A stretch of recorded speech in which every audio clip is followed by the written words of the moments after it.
Bismillahirrahmanirrahim. Dear students, Assalamu alaikum. Hoping all of you are fine and making best use of your time which is at your disposal. Beta, you know that today it's our question answer session and we do have question answer session at least once a week.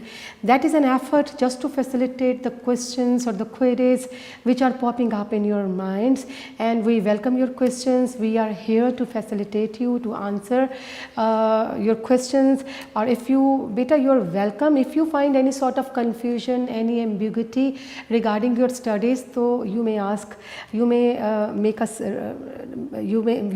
us aware of your questions through your feedbacks. ठीक है बेटा, तो let's see what type of questions have been asked by the students during the last week. तो देखते हैं कि कौन से क्वेश्चंस हैं जो बच्चों ने पूछे हैं। और बेटे आपका ये आज क्वेश्चन आंसर सेशन है और वंस अ वीक हम लाजमी क्वेश्चन आंसर सेशन करते हैं। मकसद ये होता है कि इस दौरानिए में जितने भी लेक्चर आप लोगों ने अटेंड किए हैं, ऑनलाइन लेक्चर लिए हैं, इसमें अगर कोई कन्फ्यूजन्स है, कोई एम्बिग्यूटी है और कोई क्वेरी है आपकी तरफ से, आप कुछ जानने के लिए क्यूरियस हैं, तो उन क्वेश्चंस को सेटिस्फाई किया जा सके। तो बेटे आज के क्वेश्चंस जो हैं वो देखते हैं कि आपकी तरफ से क्या चीज़ें हैं जो कि आप जानना चाहते हो। उसमें सबसे पहले क्वेश्चन जो मेरे पास आया है वो ये है, I got a question from a student. Actually she wants to know the difference between reach and arrive. You know that reach and arrive both are verbs, or actually almost these two verbs stand or these two words have the similar synonyms or meaning. इनके same meaning है, लेकिन इसमें जो minor जो हमें difference नज़र आता है that is to be kept in view. तो let us have a look on our board. It's here, difference between, the question is difference between the verb reach and arrive. So reach means to come to your destination. Reach means to come to your destination after facing many trials and tribulations, or after facing some obstacles, or after facing some hardships. So here we use the verb reach. Like I'm also having an example of this verb. The tire of my car got punctured, but I reached office. The tire of my car got punctured, but I reached office. तो बेटे reach और arrive जो है दोनों का मतलब ये होगा कि अपनी destination पर, अपनी मंजिल पर पहुंचना। लेकिन reach किस सेंस में इस्तेमाल होता है? reach का मतलब ये होता है कि आप कुछ मुश्किलात का, परेशानियों का सामना करके अपनी मंजिल तक पहुंच पाएँ। ठीक है जी, जैसे मैंने इसमें एक एग्जाम्पल लिखी, the tyre of my car got punctured but I reached office, कि मेरा टायर पंक्चर हो गया, मुश्किल आ गई ना, रास्ते में कोई मुश्किल आ गई, परेशानी आ गई, but ultimately I reached my office, लेकिन मैं ऑफिस पहुंचने में कामयाब हो गया। इसी तरह से बेटे अराइव भी एक वर्ब है और अराइव का मतलब ये होगा to reach to one's destination but without facing any difficulty. We see arrive means to come at a destination without facing any trouble, any tribulation, any hard time or difficulty. So I'm also having another example for you. Arrive जैसे हम कहते हैं और I arrived home, अपनी मंजिल मकसूद पर पहुंच जाना, किस तरह से? किसी भी ट्रबल के बगैर। तो दोनों का मतलब क्या हुआ? रीच भी वर्ब है और अराइव जो है ये भी वर्ब है, और दोनों का मतलब क्या हुआ? To reach to one's destination. लेकिन रीच कहाँ पर इस्तेमाल होगा? व्हेन वी फाइनली अप्रोच और when we finally reach our destination after facing tribulations. और अराइव कहाँ होगा? When we reach to our targeted goals और destination without facing any tribulations और any sort of difficulty on our way. ठीक है जी, ये आपको क्लियर हो चुका होगा। Both stand for the same meaning almost.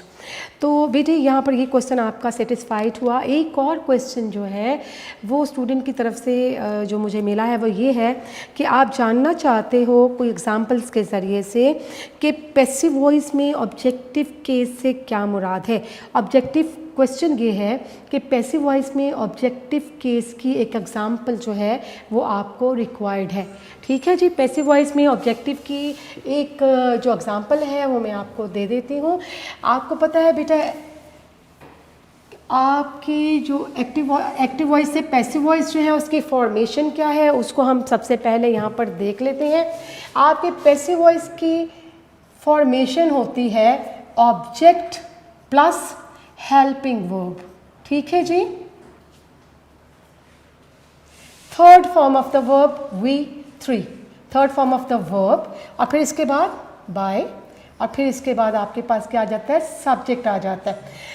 बेटे आपका जो एक्टिव वॉइस होता है वो subject plus verb plus object होता है, और वर्ब जो होता है बेटे आप जानते हो कि टेंस मैंने आपको सारी तफसीली करवाए, और वर्ब जो होता है वो टाइम के साथ, अपने टाइम पीरियड के साथ, वो प्रेजेंट में है, पास्ट में है, फ्यूचर में है, तो वर्ब जो है वो अपनी हालत बदलता रहता है उस टाइम के अकॉर्डिंग, टाइम पीरियड के अकॉर्डिंग। तो लिहाजा इसको जब हम पैसिव वॉइस में लेके चलते हैं तो क्या हो जाता है, ऑब्जेक्ट स्टार्ट में आ गया, सब्जेक्ट जो है वो एंड में चला गया, ठीक है। अब चूँकि ऑब्जेक्ट जो है वो स्टार्ट में है, सब्जेक्ट जो है आपके एक्टिव वॉइस में स्टार्ट में है और ऑब्जेक्ट एंड में है। जब पैसिव में कन्वर्ट करेंगे तो ऑटोमेटिकली ऑब्जेक्ट से स्टार्ट होता है आपका पैसिव वॉइस, और ये सब्जेक्ट जो है जुमले में अगर मौजूद है तो ये एंड में चले जाएगा। जैसे फॉर एग्जांपल ऐसे एक एग्जांपल मैं आपको देती हूँ कि आपके पास है ही रैंग द बेल, कि उसने घंटी बजाई। तो इसमें क्या है, ही क्या है, ही सब्जेक्ट है, रैंग क्या है, second form of the verb, verb कौन सा है, रिंग है।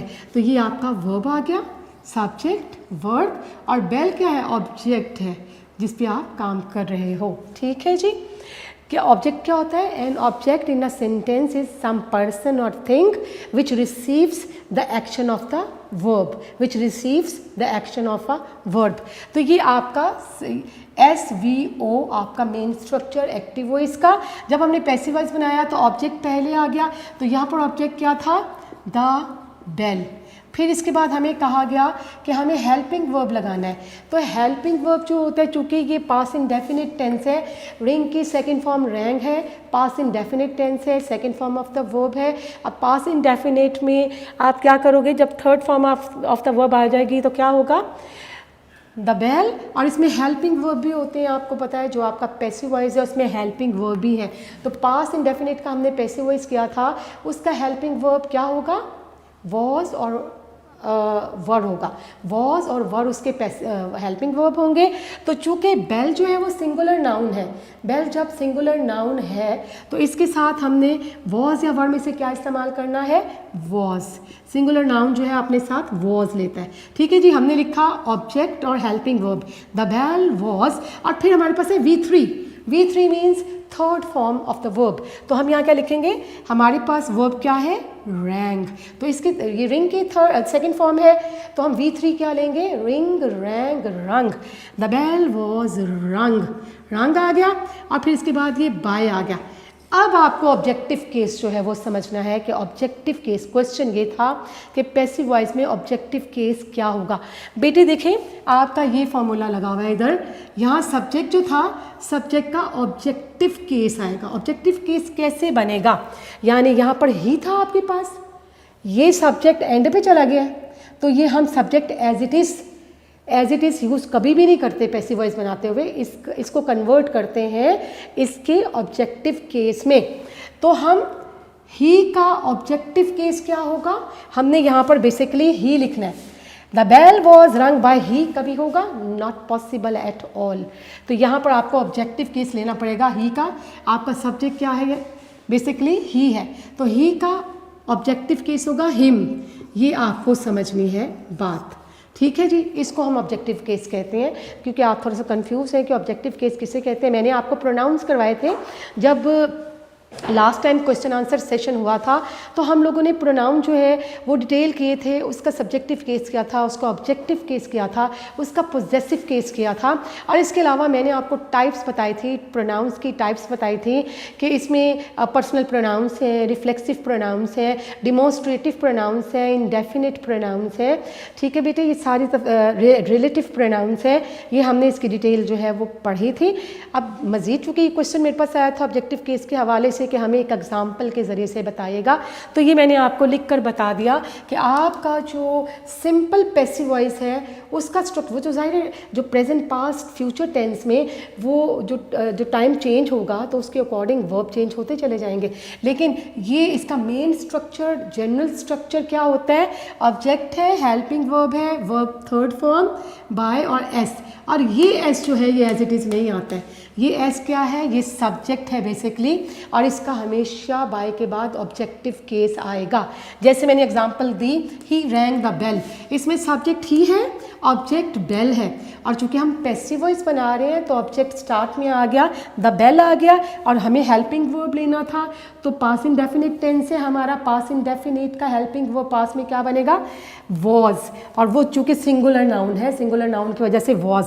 और फिर हमें थर्ड फॉर्म ऑटोमेटिकली हर पैसिव वॉइस में third form of the verb इस्तेमाल होती है। तो लिहाजा मैंने यहाँ पर रंग लिखा, बाय लिखा, और यहाँ सब्जेक्ट आना था और सब्जेक्ट है ही, और ही हम कभी एज इट इज़ नहीं लिखेंगे क्योंकि वो तो आपका जुमला जो है वो सब्जेक्ट से शुरू होगा, एंड में सब्जेक्ट नहीं है। आपके पास क्या आएगा? इसका कन्वर्जन हो जाएगा ऑब्जेक्टिव केस में।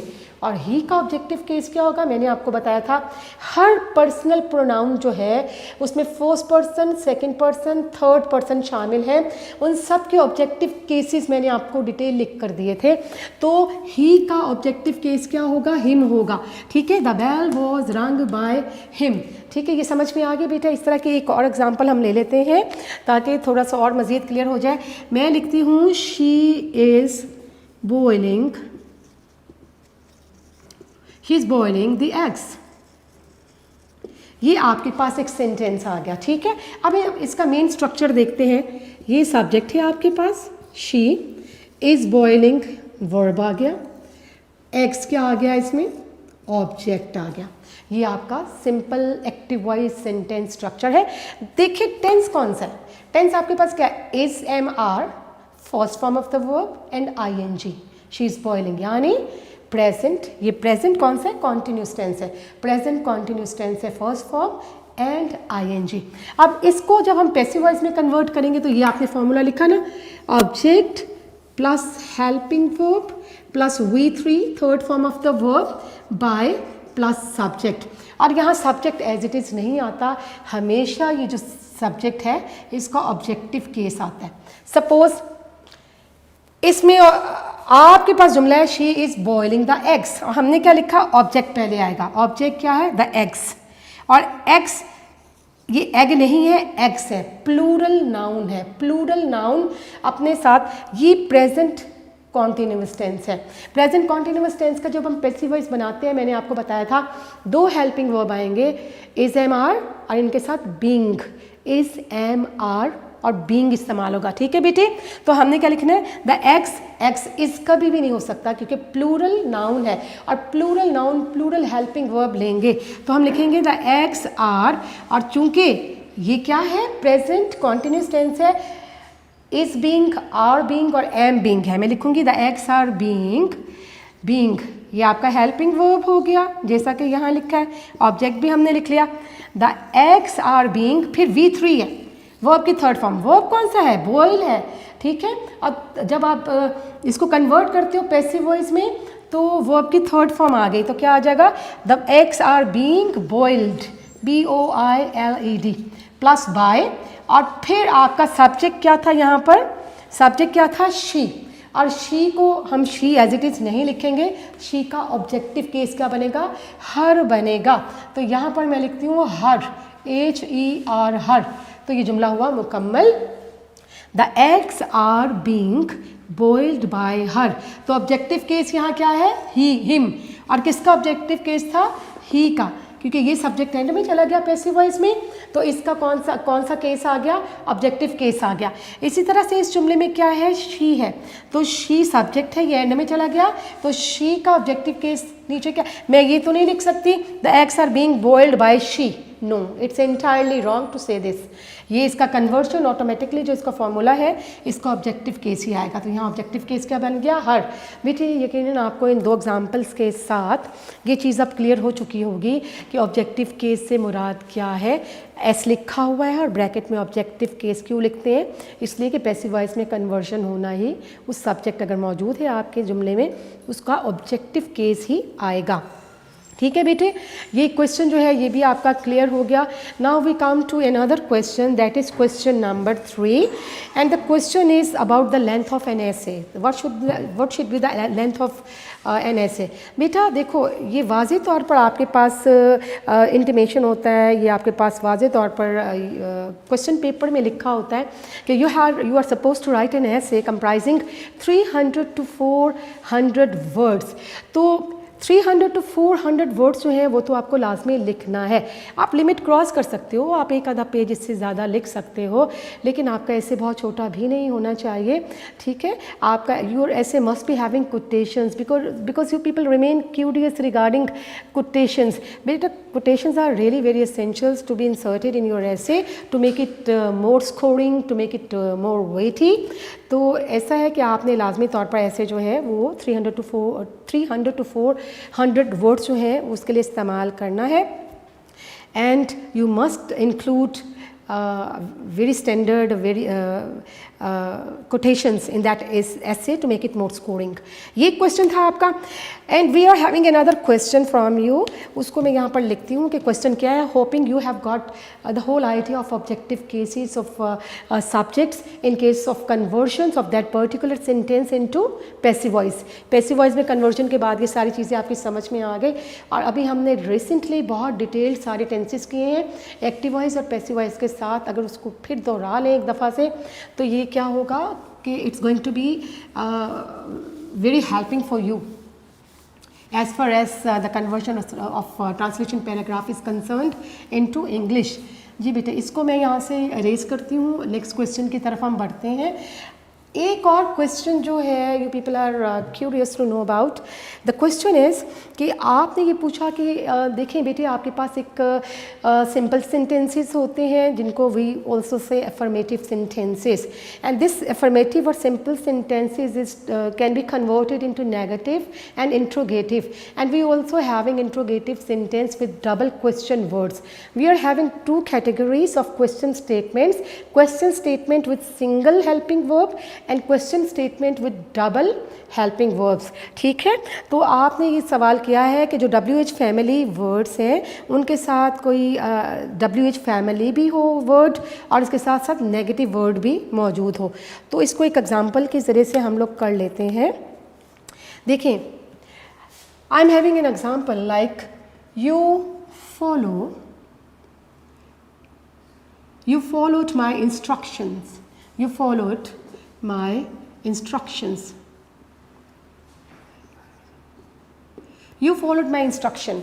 ठीक है, इसको बेटा that is simple or affirmative sentence that is to be converted into negative and it is basically past indefinite tense with second form of verb।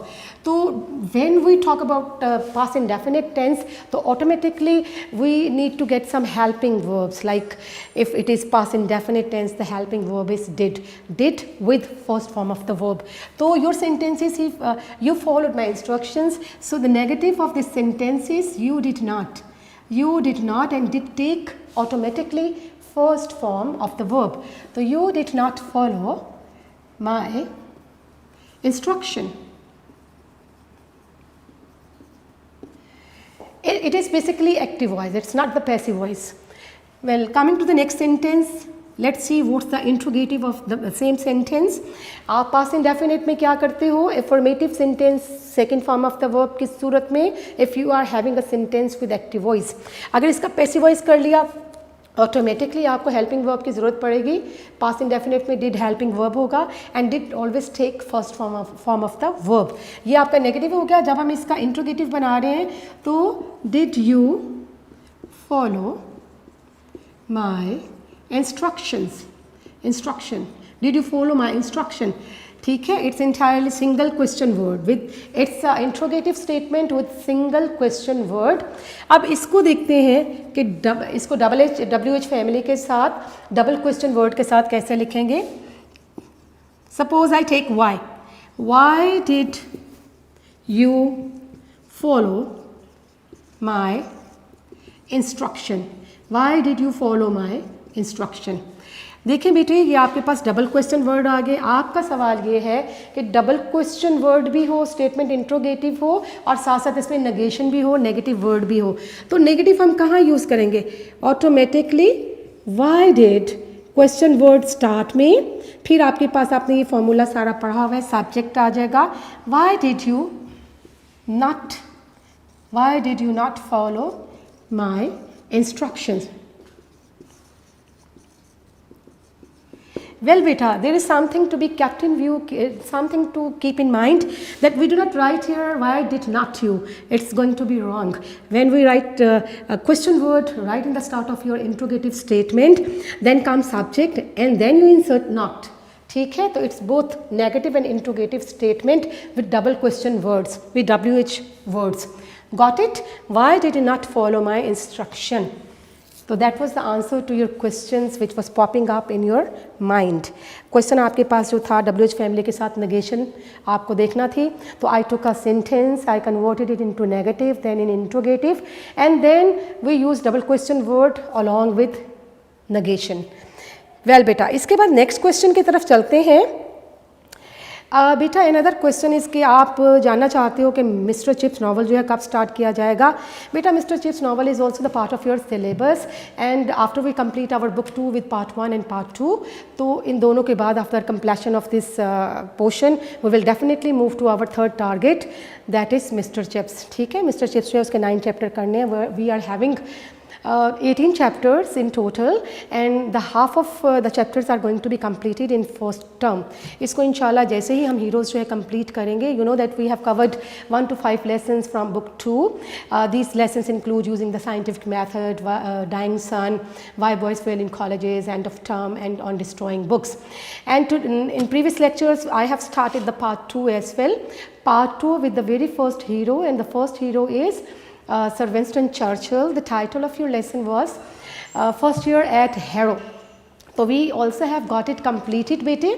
So now inshallah we will do the rest of the 2 heroes which is Hitchhiking Across the Sahara and Alexander Fleming. After covering these 2 lessons we will definitely do our grammar work simultaneously with text and in the end we will do Mr. Chips. Inshallah Mr. Chips जो है वो तफसील से पढ़ेंगे और उसकी summary जो है वो डिटेल आपके साथ जो है वो डिस्कस होगी।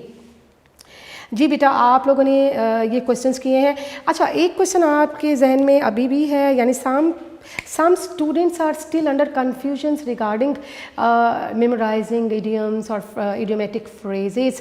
तो बेटा idiomatic phrases, these are not that difficult as you are taking it to be.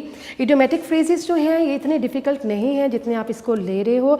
इसमें आपके पास एक टिप ये है कि चूँकि ये इडियम्स जो हैं वो आप फर्स्ट टाइम कर रहे हैं अभी सेकेंड ईयर में, आपने फर्स्ट ईयर के सिलेबस में पढ़ा pure of words. Idiomatic phrases हमने बड़ी तफसील से बात की थी, इसकी डेफिनेशंस भी मैंने आपको लिख के दी है। फिर इसके बाद ऐसा है कि जितने भी इडियम्स आपके सिलेबस में मौजूद हैं ना सिर्फ उनके मीनिंग आपके साथ शेयर किए जाते हैं बल्कि उनके मज़ीद भी जो जुमले बन सकते हैं वो मैं आपके साथ शेयर करती हूँ ताकि आपको पता चल जाए, so that you would be in a position to use those idioms in a better way. ठीक है जी, आपने रूटीन में बेटा अपनी ये तैयारी बना लीजिए कि 10 इडियम्स जो है रोज़ाना याद करें। आप इस तरह से आप कंफ्यूज नहीं होंगे, इडियम्स मिक्स नहीं होंगे। 10 इडियम्स याद करें and keep on practising these idioms और idiomatic phrases in रूटीन में आप इनको प्रैक्टिस करें, इनके मतलब को जानें, इनको तैयार करें। इससे क्या है कि एंड ऑफ द डे आपके पास ऐसा नहीं होगा कि यू आर हैविंग 300 और 400 idioms and you are unable to cover them because of having literary और मेटाफोरिकल मीनिंग। क्योंकि idioms जो हैं you know very well that the idioms have metaphorical और figurative meanings, these are not having the literal meaning.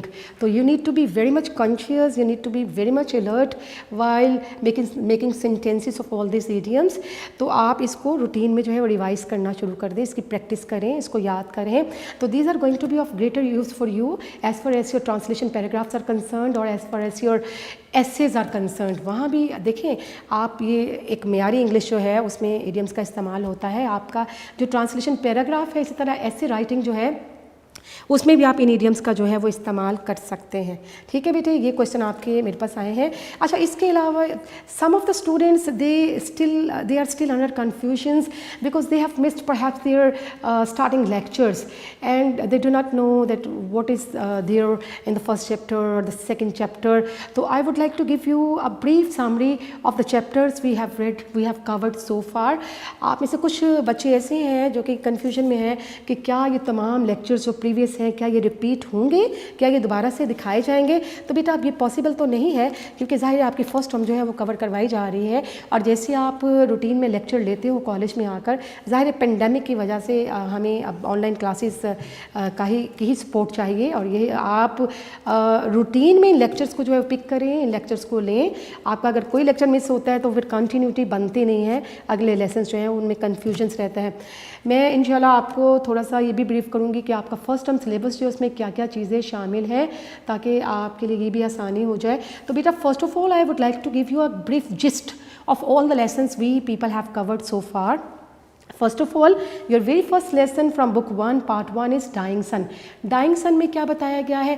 That is all about that is written by Sir James Jeans and he tells you about the creation of this universe, that how a star wandering blindly into the space happened to come close to the sun. It put its rays onto the surface of the sun and ultimately formed a huge mountain there, and when the star actually receded back, this mountain was out of the gravitational force or power of those rays caused to scatter that mountain into pieces, and these pieces started circulating around the sun in their specific or fixed orbits, and this is our planetary system. And we also come to know about the beginning of the life on this planet Earth, that initially there were tiny organisms who were able to reproduce themselves before dying, and we see that these tiny organisms were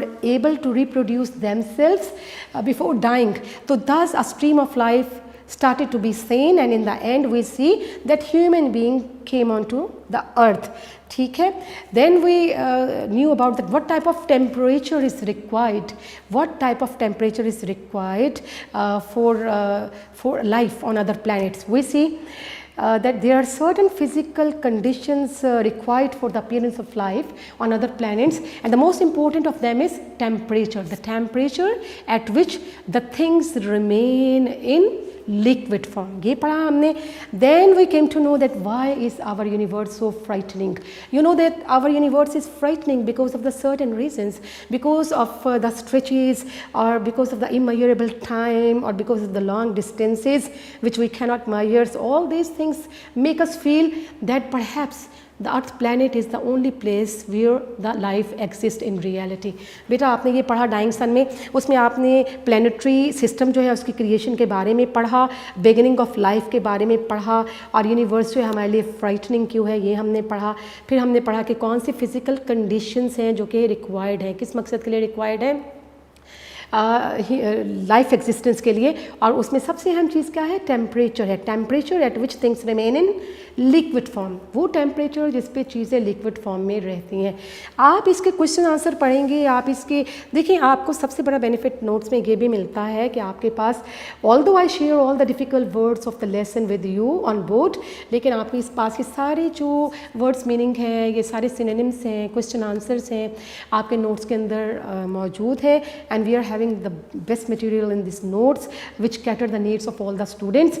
आपके पास best material मौजूद है, आपके पास सारी information उस ऐसे से related मौजूद है. उसमें जो चीज़ा सेलिएंट बातें थी वो मैंने आपसे डिस्कस कर ली हैं.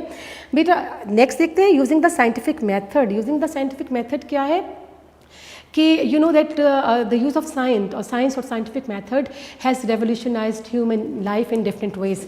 You know that science has made our life more comfortable, very easy and very convenient. We are having better control over diseases, we are having better sanitation, we are having better ways to produce our food, we are having better ways for the preservation of this food, and similarly science has made us more logical, more analytical and very much experimental. So all this is due to the use of science, and this chapter is particularly divided into 4 headings, and headings are better control over diseases, better sanitary system, better attitudes and better food and more food. इसके साथ आपने ये सारी detail पढ़ी है और बहुत आसान चैप्टर है, और आपने एंड ऑफ थर्ड आपने पढ़ा why boys fail in colleges.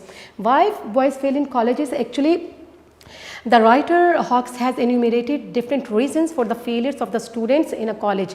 He says that there are basically 2 categories of the students who remain unable to go through their paper. वो कौन कौन सी है? The students who try and the students who do not try.